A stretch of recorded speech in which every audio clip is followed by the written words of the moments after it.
ओम क्लीम कृष्णाय नमः। नमस्कार दोस्तों, आपके अपने चैनल प्योरिटी ऑफ लाइफ में मैं नीलम शुक्ला आपका बहुत बहुत स्वागत करती हूँ। आज की वीडियो में आप सुनेंगे वरुथनी एकादशी व्रत की कथा। धर्मराज युधिष्ठिर बोले कि हे भगवान, वैशाख मास के कृष्ण पक्ष की एकादशी का क्या नाम है तथा उसकी विधि क्या है? उस व्रत के करने से किस फल की प्राप्ति होती है? आप मुझसे विस्तार पूर्वक कहिए, मैं आपको नमस्कार करता हूँ। श्री कृष्ण कहने लगे कि हे राजेश्वर, इस एकादशी का नाम वरुथनी है। यह सौभाग्य देने वाली तथा सब पापों को नष्ट करने वाली और अंत में मोक्ष देने वाली है। इस व्रत को यदि कोई अभागिन स्त्री करे तो उसको सौभाग्य मिलता है। इसी वरुथनी एकादशी के प्रभाव से राजा मानधाता स्वर्ग को गया था। वरुथनी एकादशी का फल 10,000 वर्ष तक तप करने के बराबर प्राप्त होता है।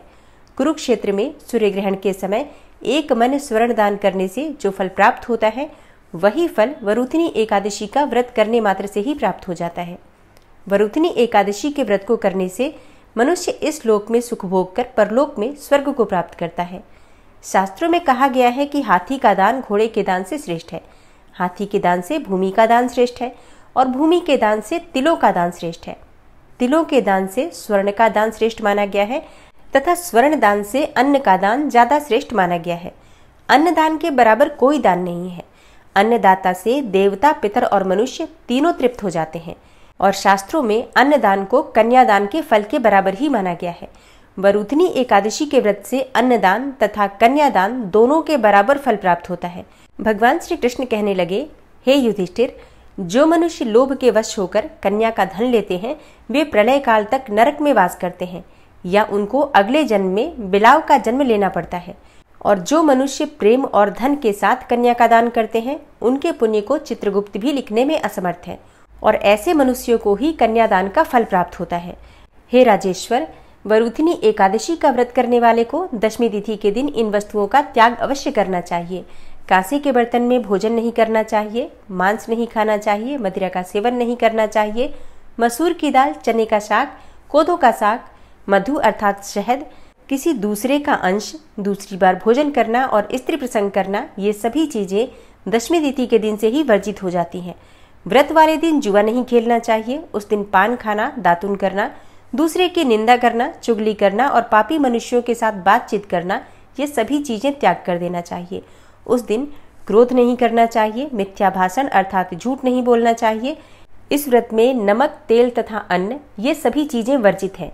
हे राजन, जो मनुष्य विधिवत इस एकादशी को करते हैं, उनको स्वर्गलोक की प्राप्ति होती है। अतः मनुष्यों को पापों से डरना चाहिए। इस व्रत के महात्म्य को पढ़ने से 1000 गौदान का फल प्राप्त होता है। इसका फल गंगा स्नान के फल से भी अधिक होता है। हे राजन, अब मैं तुमसे वरुथनी एकादशी की एक कथा का वर्णन करता हूँ, तुम ध्यान पूर्वक सुनो। प्राचीन काल में नर्मदा नदी के तट पर मानधाता नामक राजा राज्य करते थे। वह अत्यंत दानशील तथा तपस्वी थे। एक दिन जब वह जंगल में तपस्या कर रहे थे, तभी न जाने कहां से एक जंगली भालू आया और राजा का पैर चबाने लगा। राजा पूर्ववत अपनी तपस्या में लीन रहे, लेकिन कुछ देर के बाद पैर चबाते चबाते भालू राजा को घसीटकर पास के जंगल में ले गया। राजा बहुत घबराया, मगर तापस धर्म के अनुकूल उसने क्रोध और हिंसा न करके भगवान विष्णु से प्रार्थना की। करुण भाव से भगवान विष्णु को पुकारा। उसकी पुकार सुनकर भगवान श्री हरि विष्णु प्रकट हुए और उन्होंने चक्र से भालू को मार डाला। राजा का पैर भालू पहले से ही खा चुका था।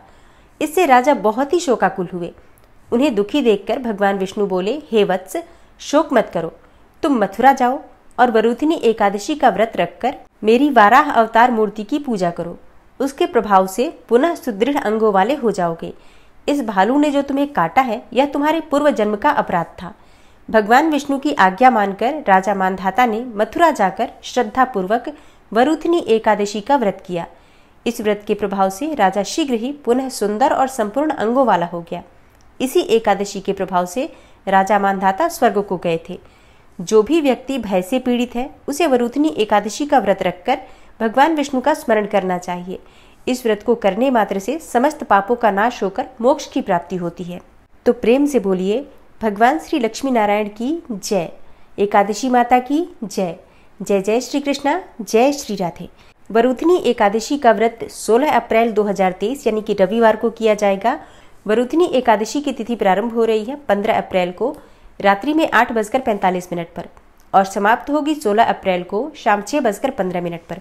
तो सूर्योदय कालीन तिथि के अनुसार हम 16 अप्रैल को एकादशी का व्रत धारण कर रहे हैं और पारण का यानी कि व्रत खोलने का शुभ मुहूर्त होगा 17 अप्रैल को सुबह 6:08 से सुबह 8:28 तक।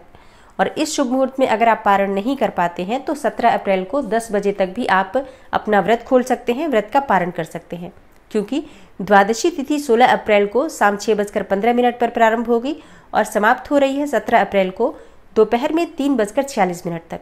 इसलिए इस बार द्वादशी तिथि हमें दोपहर तक प्राप्त हो रही है, तो आप 10 बजे तक भी पारण कर सकते हैं अगर किसी कारणवश आपको देर हो जाती है तब। वैसे पूरा प्रयास कीजिए कि शुभ मुहूर्त में ही आप अपना व्रत खोलें। दोस्तों, उम्मीद करती हूँ आज की वीडियो आपके लिए अवश्य उपयोगी होगी। अच्छी लगी हो वीडियो तो लाइक ज़रूर कीजिए और ज़्यादा से ज़्यादा इस वीडियो को अपने फैमिली फ्रेंड्स के साथ शेयर कीजिए।